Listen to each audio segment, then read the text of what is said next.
nous étions amenés à nous voir régulièrement. Et il venait très souvent à mon bureau.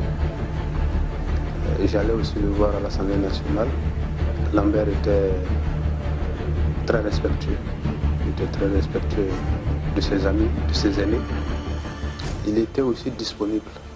Il avait pour le président de l'Assemblée nationale une disponibilité à nulle autre pareil. Il a veillé de nuit sur un dossier et je me moquais de lui et je crois que ça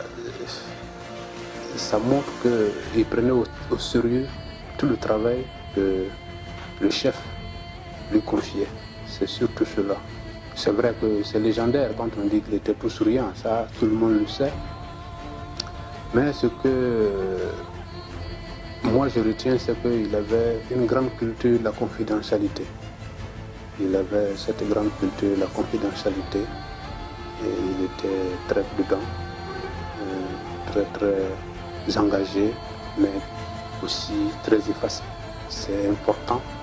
Et je crois qu'il a pu donner le meilleur de lui-même à ce poste grâce à ces qualités-là.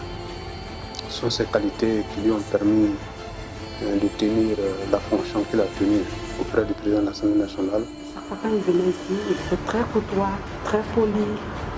Vraiment, je sentais en lui quelqu'un qui aimait bien son travail. Il aimait le travail en général parce que quand il venait, dès qu'il finissait le conseil, tout de suite, il se pressait de rentrer dans son bureau pour aller passer à d'autres occupations. Je le sentais vraiment très occupé, très attaché à son travail. La Côte d'Ivoire a perdu un grand fonctionnaire. Cela fait 20 ans que nous nous fréquentons et durant les 20 années que nous avons vécu ensemble, j'ai rencontré un monsieur vraiment affable, humain, assez chaleureux et d'une humilité assez exemplaire. Et donc, voilà, je suis vraiment très abattu parce que c'est pas facile. Je n'ai pas imaginé un seul instant parler à titre posthume de l'homme que j'ai beaucoup admiré, que j'ai beaucoup aimé. Donc voilà, c'est quelqu'un de grand que j'ai perdu alors parce que naturellement il est bon. Voilà, il a prouvé dans toutes ses relations avec tout le monde.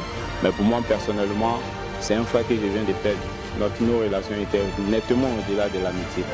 J'étais là, je vagabondais ici, je traînais, il n'y avait personne pour m'aider. Il y avait un monsieur, tonton Koul, monsieur Koulibaly, qui m'a regardé, qui m'a appelé. Mon petit, viens, comment tu t'appelles? J'ai dit mon nom. Il dit ok, tu ne mérites pas d'être ici. Toi, tu dois avoir un avenir. Qu'est-ce que tu veux? Et tu sais, en face des grandes personnes, on ne peut pas avoir les imaginations en même temps de dire ce que tu veux. Il dit papa, si je peux avoir 4 balles de cirage, 2 brosses, je pense bientôt, ça va aller. Il dit ok, d'accord, tenez ça. Il m'avait donné 50 000 pour les 4 bois de cirage. Il y a monnaie même qui était derrière. J'ai pris, j'ai payé mes cirages, je me suis installé ici.